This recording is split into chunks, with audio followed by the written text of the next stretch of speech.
오늘도 말씀을 깨닫는 은혜와 함께 하나님 나라를 누리는 복이 있기를 주님의 이름으로 축원합니다. 우리가 여호수아 말씀을 보면서 이 뒷부분은 땅 분배에 대한 것을 계속 이야기해요.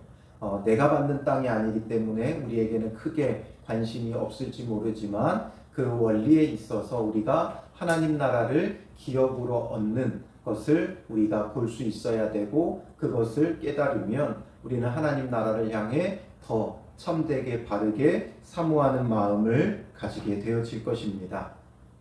그래서 앞서서 이제 이 요단 서편 땅, 가나안 땅을 점령하고 그 땅을 분배할 때 9지파 반이 그 땅을 얻게 된다 그랬어요.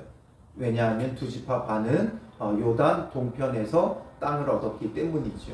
그래서 이제 이 요단 서편 땅을 분배할 때 9지파 반이 받게 되는데, 그 가운데 우리가 어디까지 봤어요? 2지파 반이 땅을 기업으로 얻는 것을 봤죠. 가장 먼저 유다 지파가 받았고, 그 다음에 요셉 자손인 에브라임 지파와 므낫세 반 지파가 땅을 기업으로 얻는 것을 보았어요. 그리고 이제 18장부터 나머지 7지파가 아주 빠른 속도로 분배를 받게 되어져요. 그런데 빠르게 분배하는 것과 다르게 이 7지파는 땅을 분배받는 일에 있어서 소극적이었어요. 어디서 그것을 알 수 있냐면 3절에 보면 여호수아가 이스라엘 자손에게 이르되 너희가 너희 조상의 하나님 여호와께서 너희에게 주신 땅을 점령하러 가기를 어느 때까지 지체하겠느냐. 이들이 지체하고 있었어요. 그러니까 소극적이었다는 거죠. 왜 소극적이었느냐 명확히 알 수는 없지만 먼저 유다 지파와 요셉 자손이 땅을 분배받았죠. 근데 이런 것들이 그냥 우리가 보기에는 어느 지파의 경계는 어디고 어떤 성읍과 마을들이 거기에 속해 있고 이런 것들을 보니까 간략하게 되어 있으니까 그런가 보다 이렇게 하고 빠르게 넘어가지만, 실제적인 분배 과정에 있어서는 이게 그렇게 빠르게 속전속결로 되어지는 일은 아니라는 거죠. 왜냐하면 이들이 뭐 지도를 다 가지고 있고 그냥 말 그대로 그냥 손쉽게 제비만 뽑아서 될 일이 아니죠. 어떤 땅이 있고 또 어떤 성읍이 있고 이런 것들을 확인을 해야 되는 거예요. 그러니까 쉽지가 않았어요. 그러다 보니까 시간이 지나다 보니까 이 분배를 받고 받을 것을 기대하고 있다가 하다 보니까 이게 시간이 지체되니 사람들이 조금씩 소극적이 되죠. 이게 시간이 길어지면 사람들은 그래요. 당장 뭘 받을 것처럼 기대하고 있다가 시간이 길어지고 지체되면 그 마음이 사그라들기 마련이지요. 그래서 시간이 지체되니까 이들도 지체하고 있었고 소극적인 태도로 바뀌고 있는 거죠. 그런데다가 유다 자손이 남쪽 대부분의 땅을 차지했고, 그리고 에브라임과 므낫세 반이 이 가나안 땅의 중심부를 차지했어요. 그러니까 이들이 보기에는 이제 뭔가 좋은 땅은 별로 없어 보이고 산지와 척박한 땅밖에 없어 보이는 거지요. 그리고 그들이 보기에는 먼저 유다 지파 갈렙에게 땅을 주죠. 갈렙과 친분이 있으니까 좋은 땅 주나 보다. 또 그 다음에 에브라임 지파 중앙 땅을 줄 때 에브라임 출신이니까 여호수아가 좋은 땅을 주나 보다. 그러니까 이들이 보기에는 상대적으로 땅이 안 좋아 보이는 거죠. 그러니까 그 마음에 이제는 뭐 사모함이나 이런 것들이 조금 적어지고 소극적으로 지체하게 되어지는 상황이 온 거예요. 그러나 어떤 땅이 되었든 이 땅은 분배받기 전에 함께 나눴던 게 뭐예요? 하나님의 은혜로 주어지는 거예요. 하나님의 은혜로 주어지는 건 거저가 없어요. 은혜로 주어지는 건 값어치 없는 게 없어요. 하나님이 주신 것이기 때문에. 그러므로 어디가 되었든 하나님의 은혜고 가치 있고 귀중한 거예요. 특히나 영원한 기업을 얻는 거잖아요.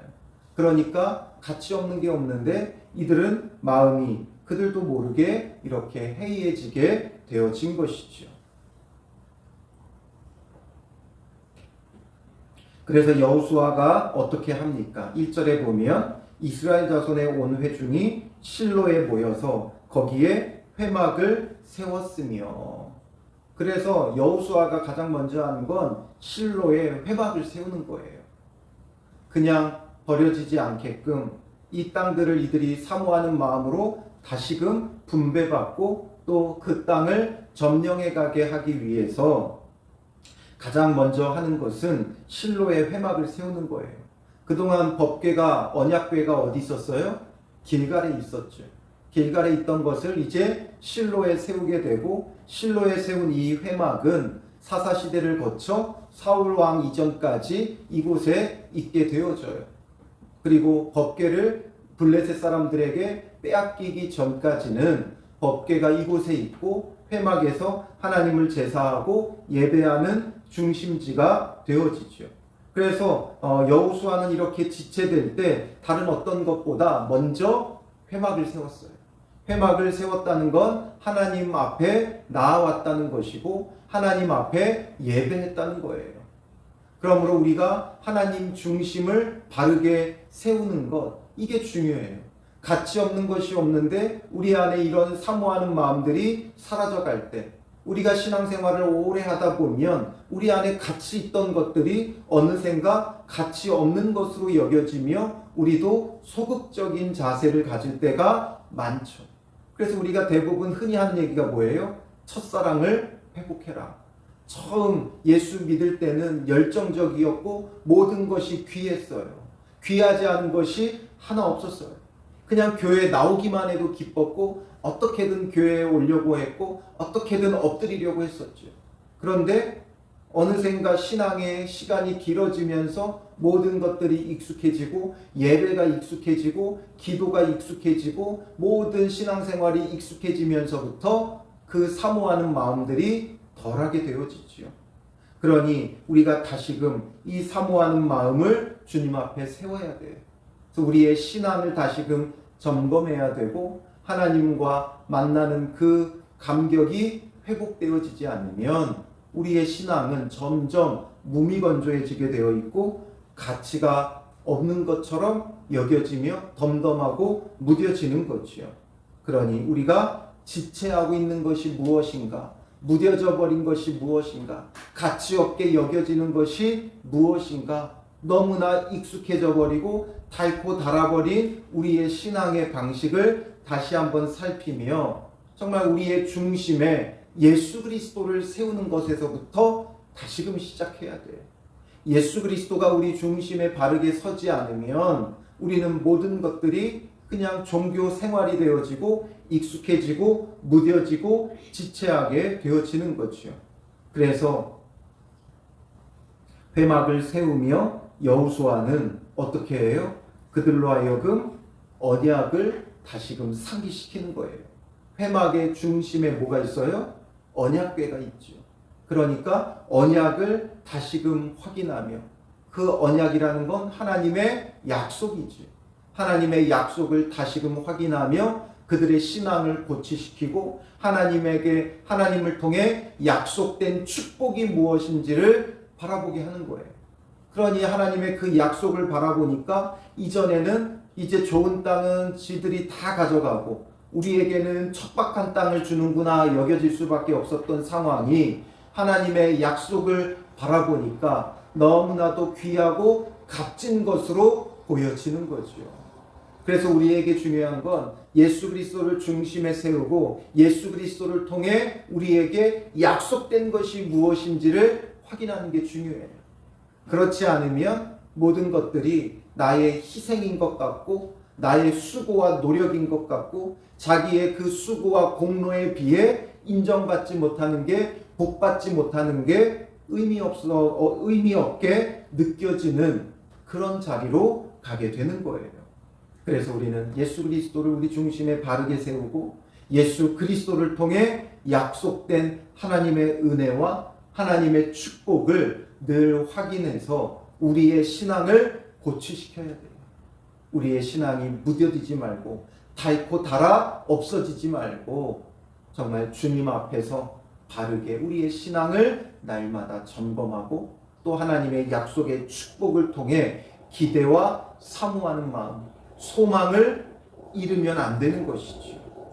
그리고 나서 이제 여호수아는 왜 지체하냐고 하면서 이제 이 모든 것을 신속히 진행하죠. 그래서 4절에 보면 너희는 각 지파에 3사람씩 선정하라. 그리고 나서 내가 그들을 보내리니 그들은 일어나서 그 땅을 두루 다니며 그들의 기업에 따라 그 땅을 그려가지고 내게로 돌아올 것이라.